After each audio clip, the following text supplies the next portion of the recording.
Good evening. Thank you so much for joining us. My name is Katera and I'm from SalonCentric, and I truly appreciate you all joining us for this special evening celebrating Black history. We are honoring the contributions that Black innovators and visionaries have contributed to the beauty space. And I'm so honored to be here with Latoya Stirrup, the CEO and founder of Kazmalaje. So Latoya, thank you so much for being here. Thank you so much for having me. Yes, I know you're coming from Miami, so not too far, but still a bit of a journey. It was a good ride, up and down. Awesome. So for those who may not know about Kazmalaje, can you tell us a little bit more about the origins of the brand? Where did that inspiration come from? Yeah, so hi everybody, Latoya Stirrup of Kazmalaje. And it's a company that I started with my two sisters, Latasha and Latrice, to really kind of make our wash days better. We were personally tired of long wash days, detangling and having lots of hair come out, and hair tools that would either like leave balls stuck in our curls or they would break and all the things. And so what we decided to do was basically take the idea of finger detangling and adapt it to the hair tools. So when you look at our pick, our comb, and our paddle comb, it looks like a brush, but we call it a paddle comb, you'll see that the teeth are very thick and they're smooth, mimicking the shape of your fingers. So when you comb through the hair, we don't have a lot of things that can pull and pop the hair when you're combing through it, which makes it a little bit of an easier experience. So we started the process in 2016, launched the hair tools in 2019, and we've been kind of going ever since. Okay. So where did this aha moment come from? Any interesting place where it really came to mind? Yeah, no, I want to say like I was probably like in the shower. Most of my ideas come to me either while I'm driving or in the shower. And it was just, I was contemplating like my own experience, and I was just like, we have great brands in the marketplace, right? Now you're starting to see like Miss Jessie's, Shea Moisture, Carol's Daughter, and I was like, but my experience still is missing something. And that's kind of where the aha came from. Like, what if it's the tools that's the missing part, right? You have great products, but the way that you're applying them or you're detangling, could that be the issue? And then that's where we were like, let's maybe try something. And then that's where the idea of finger detangling kind of came into the spot. Okay. So the invention of Kazmalaje was definitely coming out of necessity and need, something that wasn't available on the market. I love that. So I'm curious, how do your family ties and your roots really influence the structure of Kazmalaje and your brand identity? Yeah, no, absolutely. So entrepreneurship is a huge part of who we are, just as a family. My great-grandfather came to America from the Bahamas in the late 1800s. And he settled in a place called Coconut Grove, and he developed affordable housing for African Americans and Caribbean Americans who were coming to what will become Miami. And he developed housing. So a lot of what he built, we still manage as a family today. So that idea of legacy and a generational development of business is something that we grew up with. We had family meetings every Christmas that we go to where the extended family come together to talk about the business. So that idea of doing business with family is something that was just innate to us. I love that. It runs in the family. It runs in literally. Yes. It runs in the family. So walk us through the early days of developing the comb. I know it started from an idea in the shower, but how did you really make it become something tangible? How did you see it through? So my actual professional background is advertising, specifically on the digital side. So developing mobile apps, websites, all the things from scratch. This is pre-Canva, pre-WordPress, all that kind of stuff. So there's a process of creation where you go from idea to strategy, building, creation, Q&A, and you launch. And that same sort of process is what we leverage to create the hair tools. So when I had the idea, I reached out to a friend of mine who's a graphic designer, and I was like, hey, I have this idea. Create the 2D sketch for me in Illustrator. Took that Illustrator file to a 3D printer who did a 3D printed prototype, and I used that on my hair to see how it would work. And it was night and day. Like I had very little hair come out with our prototype, and the usual what I expected came out with our wide tooth comb. And I remember it was like 11 o'clock at night, and I was doing my wash day thing, and I sent a picture to my sisters, and I was like, y'all look, like y'all know what it looks like. Like this is what the hair tools did. And so we literally decided to incorporate in 2016 of May. I became a mom in November of 2016. And so just that whole process of being a mom and having the business and everything just kind of like, yeah, it's been a ride. All right. So in addition to, the renderings, all that, what about making sure you could secure patents? How did that process go? Yeah. So before we even got into the process of really developing the brand, I reached out to a patent attorney friend of mine, and I was like, I got this idea, do some patent searches. Let's see what's available, what exists, can we play in this space? And so she did the patent search. She found that there was space for us. And so we just went down that process of trademarking and IP protection and everything.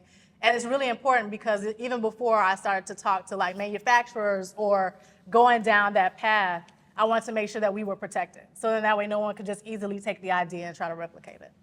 I think that's so important. I think oftentimes we can get so into like the creativity and thinking outside of all these other things, but I think protection and making sure the business is set up for success is so lucrative. So I think that's amazing that you guys made sure all the proper protections were in place. Yeah. And working with sisters, so how does that go? I have a sister myself, and sometimes it's really fun, sometimes not so much. So how did you guys leverage each other's strengths, but also navigate the very unique dynamics of working with family? Yeah, so no, I'm the oldest, so obviously things trickle down. And there's a bit of a gap, right? So between me and my middle sister is like 8 years, and then between me and the youngest is 3. So they're closer, we're a little bit further apart. But I would say that because we are siblings, we know each other, so we're similar and different. So for instance, I'm the one that I do the pitches, I do the grants, I do all the things. My middle sister, she actually went to cosmetology school, so she has her degree in finance, but she went to cosmetology school because she loves to do things with her hands. She's like the family hairstylist.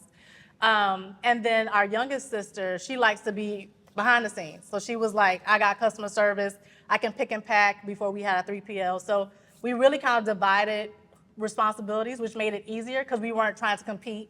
We weren't trying to like overtalk each other. It was like, you do that, great. I don't want customer service at all. You can handle all of that. So I think that a huge part of working with family is like boundaries and roles and responsibilities and just making sure that it's a very clear distinction in terms of who runs what, and then letting people be great in the spaces that they thrive in. I love that. And you guys are all pulling from such very unique perspectives, especially the sister who has the background in cosmetology. So a little bit more about your background. If I'm not mistaken, is it project management? Yep, so project management specifically in advertising. So working with creators and knowing how to build teams, write scopes of work, understanding budgets and time management and project planning becomes a huge part of what it takes to manufacture something, because you're taking an idea and you're taking it through the process of creation to launch it. And so I completely give all of that. If I had not had that background, it wouldn't have been as easy for me to know who to tap, who to pull, what to call, and what to do to bring it to life. Absolutely. And walk us through the launch of Kazmalaje. So after you and your sisters banded together, you're all wearing the different hats and really thriving in your unique roles. How was that actual process of launching Kazmalaje and working together? So the launch was interesting. I would say, it's one of those things where you're like, oh my God, it's here. And then you like hit those walls and you're like, oh, there's so much that we don't know. Because of course, coming from a space of having budgets, right? When you work in corporate, you have budgets. And so you know how to do things with money because it's other people's money. So when you're an entrepreneur, it's your money and you're bootstrapping and you don't necessarily have millions of dollars to play with. So you have to get really scrappy and really resourceful and tapping and calling on people to make things happen. And I would say that that was one of the hardest things for me, is because you can see it, especially when you come from a creative industry, like I can see what I want it to be. And then you're like, but you're starting over here. And so that gap is a hard one to kind of like navigate through. But it humbles you because it makes you really kind of become very creative.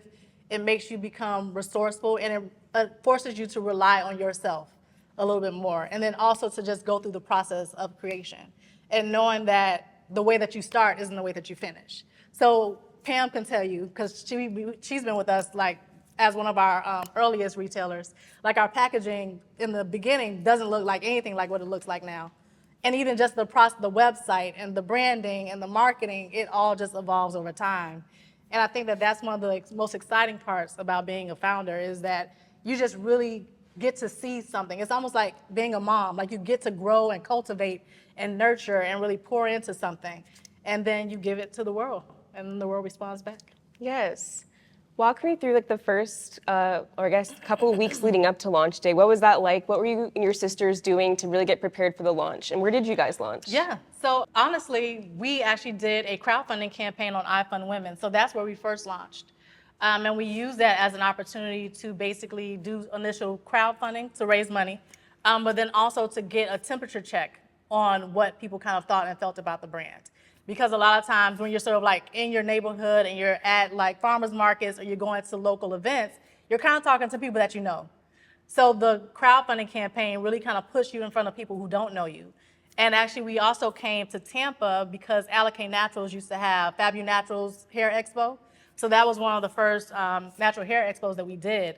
And what we realized, even though we had our prototypes and we were manufacturing, is that in the sea of natural hair products, these are like big brands and people who are whipping shea butter up in their kitchen, we were the only ones with hair tools. So we had like a line of people who were like coming up and touching the hair tools and buying them in advance. And we were able to get a lot of feedback, which was really, really cool. So when we launched the hair tool, so between then and launching, we had a whole email campaign where we were telling everybody like, this is where we are in our manufacturing process. We'll come back to you in 2 weeks with new updates. And so if you do crowdfunding, you definitely have to have your communication down, because if not, you'll get tons of inbound conversations from customers like, where's my stuff? I paid you my money, like what is happening? So you have to have those communication strategies built in. And luckily we did. And that was one of the things that we got from a lot of customers at the end. They were like, your communication was so good. Like I never felt like I wasn't going to get the product. And then when they got the product, they were surprised. They were like, this was better than what I thought it was going to be. And that was amazing because a lot of those initial emails echoed back to us what we wanted to hear. So they were like, the quality is there, it's different, it's not flimsy, it's not breaking in my hair. I can comb my daughter's hair, she's not crying, she actually went to sleep. Like it just changed the way that the tangling and that wash day experience at home was for a lot of people. I love that. And I feel like having that in-person feedback is so valuable. And it's something that brands can't always get at the start of a launch. So I think that was awesome that you guys got to experience that. Yeah. So I'm sure with the feedback, that definitely made kind of validated that you guys were on the right path with certain things, maybe also inspired some pivots. So can you tell me what the first year was like for Kazmalaje? What were some of like the biggest highlights with operating the business? What are some wins and challenges that you faced? Yeah, no, so 2019, a huge highlight was that summer we actually came to St. Pete to pitch HSN as a part of their Big Find competition. So we were like months into the brand, had our products and some traction, and we were one of the 75 brands selected to launch on HSN in 2020.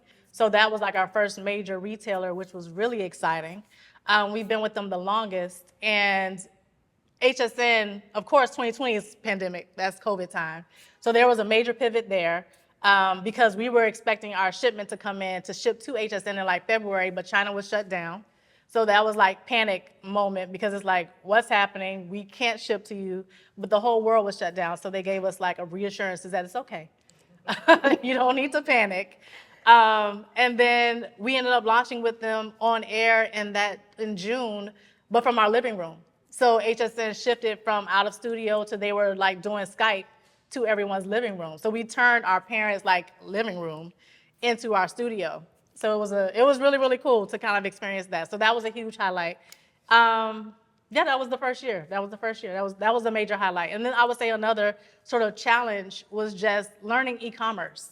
I think when you talk about like Shopify and you sort of hear about all these stores doing all these things, you're like, I can do it too. And then when you get in it, you're like, wait a minute, it doesn't quite work that way. So I remember I went to like this like expo in Reno that was all about like Shopify strategies and just learning about e-commerce and all the things that you have to do to make it make sense. Wow. So it was like relearning a lot of stuff.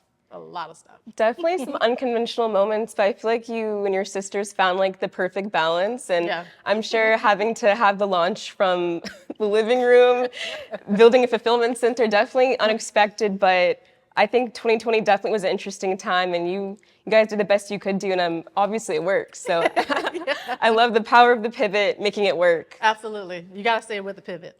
So from HSN, after, the whole situation with COVID, having your fulfillment center, what did Kazmalaje look like after that? What was the journey into getting into bigger retailers and just, embarking on the territory? After that, you had the opening of opportunities because you had 15% pledge, you had just like Target, Walmart, all these retailers doing an initiative to push to have Black-owned brands on their shelf or minority-owned brands on their shelf, which we're now seeing the rollback of, right?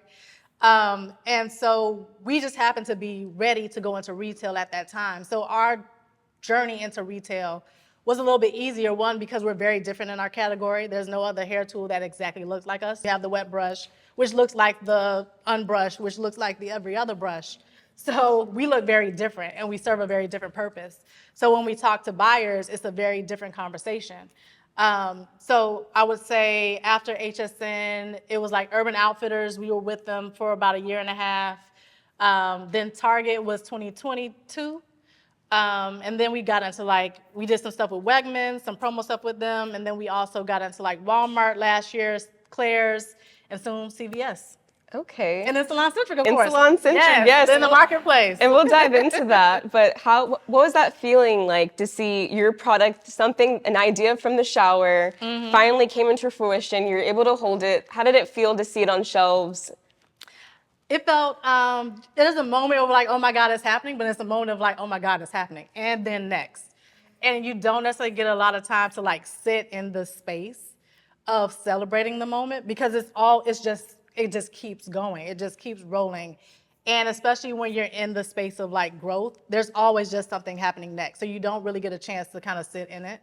So that's one of the things that I'm very intentional about doing now is sort of sitting in and creating and honoring the space of the celebration and making sure that we celebrate. Yes. And as a younger brand, how did you make sure you maintained autonomy over your business? Grants. Okay, tell us more. Yeah, so we have raised about like $500,000 using grants over the years. And it has allowed us to do what we've done. If we did not have the grant money, it would not, like bootstrapping, one, is not necessarily made for retail because retail is very expensive. And so without the grants, when you talk about just like inventory management, you talk about like packaging and 3PL costs and everything that goes into it, you need funds for that. And you don't necessarily realize it in the beginning. When you hear people say retail is expensive, you're like, oh, okay, that's great. But once you're in it, then you're like, it is expensive. And then you realize like how much money needs to go into just advertising in one retailer to make product move. And so I would say that we've been super fortunate to be a part of different programs and then have different opportunities like SalonCentric to really kind of help to elevate and share our stories in unique ways that may not have existed before. And I think also the uniqueness of your product, like you said, it was something that wasn't already on the market. I think having something that was a fresh idea gave leverage. That way, even as a younger brand, you have a different energy you can step out with when working with different retailers. Yes. I like that. And so with SalonCentric, how did we come into the conversation? Tell us about that. Yeah, so through a grant. So L'Oreal NAACP hosted a grant on Hello Alice that was specifically for like salon professionals, so barbers, hairstylists, as well as products. So I want to say that there were maybe 5 product brands that received the grant, and then everybody else were stylists and salon owners or barbers. And so it was fantastic because then SalonCentric came in and started to do like programming. So we went to like a hair show in Atlanta together. Beauty Blazers became a thing and an entity. We got to connect with a lot of stylists, which was really cool for us because we want to have those relationships. We want to really foster those relationships. So yeah, so that's how we got connected. Yes. And then fast forward to Marketplace. Do you want to talk a little bit about that, the SalonCentric Marketplace? Yeah, so we're on SalonCentric Marketplace. It is SalonCentric.com. Internally, it's called the Marketplace, and it's basically where you could buy from more than just what you see in store. So the Marketplace has a lot more variety than what's in store because, of course, you can't fit everything in a store. So you're able to tap into a lot more indie brands, brands that provide niche opportunities and services and things like that. So definitely, if you're not familiar with the Marketplace, check it out. Yes, so many great, amazing brands can be found there. Yeah. And you also might be able to carry your brand there one day. Absolutely. Yes, so also walk me through factoring. So these things like the crowdfunding, the grants, the factoring, how that really helps close the cash gap. Yeah. So when you get into retail, something else that you become really familiar with are like net payment terms. So most retailers are either like net 30 to net 90, which means that you ship product to them and you don't get paid for 30 days, 60 days, 90 days. And that also means that you carry those expenses for that time, right? Because you have people that have worked to ship your product out and you need to pay them while you manage that time gap. So there's a financing tool called factoring. Some people have different opinions on it. It has worked very well for us because a lot of our retailers pay on time, so there's never really a lapse. But basically, they just pay in advance, right? So they take over your AR. So when those invoices come in, you can basically pull an advance on it, and then when Target pays you, they actually pay them. So it just closes the cash gap. So you're not having to wait as long as you would if you were getting payments directly from a retailer. Okay, that's really great to know. Yeah, you have to get creative, especially if you're not necessarily like looking for VC funding or equity sort of based funding. You have to find other avenues and ways to make it make sense. All right, so at this point, Kazmalaje is in a really great spot, a really great launch, able to navigate through all of like the craziness of COVID. You're in major retailers. How is it growing the team? What was that process like? It looked very much like being a project manager, right? So knowing that, one, I'm not a bookkeeper. I'm not trying to manage the books. That's not my strength. So let me bring somebody in who has CPG experience, who knows what it looks like to receive invoices, also manage like EDI. So EDI is basically like how major retailers send you your POs, and then there's calls that kind of go back and forth. So those calls also include the invoices. So you need someone who knows that. Because retail is very different. So if you're doing it by yourself and you don't have the experience, you have to arm yourself with people who have it. So we have someone who manages like our logistics and supply chain. She manages directly with our 3PL, which makes it super easy. So I'm not the one managing them directly. And then we have brokers. So these are people who have relationships with these retailers. They know the retailer language, they know the buyers in other capacities, and then they also know the industry inside of that retail store. Because a lot of times as founders, you're very myopic, right? You can only see so much. But when you have a broker who has more levity and can see a little bit further, they can inform you about like, this is what the category is doing. This is what's happening in this category, which may also be affecting your sales. So you need to understand the lay of the land, and that's where brokers come in. That's awesome. How big is your team now? I want to say there's about like 5 of us that are really kind of in the day-to-day business. We use contractors, so like our bookkeeper, our supply chain and logistics, they are contractors, which also makes it really easy because we're not paying for them full-time, but we can tap their knowledge, right? So because they work with our brand and they may work with other brands, they have also visibility in what's happening in other people's business. So they can also bring their information and help to navigate certain things. Okay.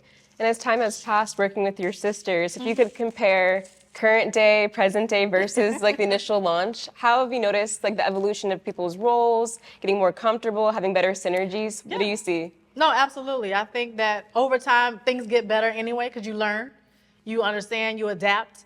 And so that the knowledge of retail you only get when you're in it. And especially if you don't come from a Unilever or a P&G where you manage big brands. A lot of us as founders, we're coming at it from a consumer trying to solve a problem. So we don't necessarily have brand experience. And so making sure that, we gave ourselves room and space to grow and adapt over time. So yeah, there's definitely been some good learning curve. Yeah, some good growth. Some good growth. I love that. And what does the future of Kazmalaje hold? What are some exciting things you're wanting to share? Any goals for the brand? Absolutely. No, we're playing with some liquid goods. We want to create liquid goods that can match really well with the hair tools because that can also create more churn when you talk about like repeat purchasing behavior. And then getting into the experiential side of things. Tapping into more of like a dry bar. I'm using dry bar as an example because dry bar has tools, products, as well as a salon. Right, so having that kind of model where it becomes its own ecosystem is something that we're really interested in. I love the expansion. I think that's a true testament of you can start a business. You might have a core hero SKU or something that is like your main money maker, whatever you're passionate about. But as time passes, as you get more connections, relationships with people, you start cultivating more, you're able to expand into different products. So I love that so much. I can't wait to try some Kazmalaje products. Maybe some shampoo, conditioner, some detangler. Exactly. I love that. And what is some advice you could give to someone wanting to start their entrepreneurial journey? Maybe if it's an aspiring stylist, maybe it's someone wanting to launch their own product. What advice would you give them? I would say really understand the landscape. There's a ton of products out there right now. And so you really have to understand what you're bringing to the marketplace that's unique. Because if not, then you'll just kind of get lost in the sea of things. And also go into store and then see who you would sit on shelf with, and really identify like how you can look different from your packaging, your tone of voice, and everything like that. Because one of the things that we were very intentional about is creating our blue tool as like our color way. And so we didn't start to introduce other colorways until like 2 or 3 years into the business, because we wanted to make sure, again, being a small brand, limited funding, how can we differentiate ourselves? So when you look at hair tools, most hair tools are like black or different things like that. So with us having this striking different blue with this pink and then color blocking on the packaging, we just look very different when you see us on shelf. There's a science to this. Yeah. There's a science. There's thought. There's I have thought. to ask you, Kazmalaje, where did the name come from? So 2 sides of the story. One side of the story is the brand name that we were initially wanting didn't exist. It existed and it was taken. And so if you've ever been in this space, you go to GoDaddy.com and you just start typing stuff in. And you're like, oh, that's taken. Oh man, that's taken. That's taken. That's taken. That's taken. And so I was sort of like thinking, I was like, what's a store that has a vibe?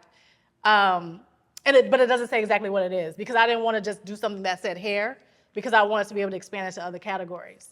And so I thought about anthropology. And I was like, okay, that has a vibe, it has a thing. And then that's, long story short, ended up at Kazmalaje.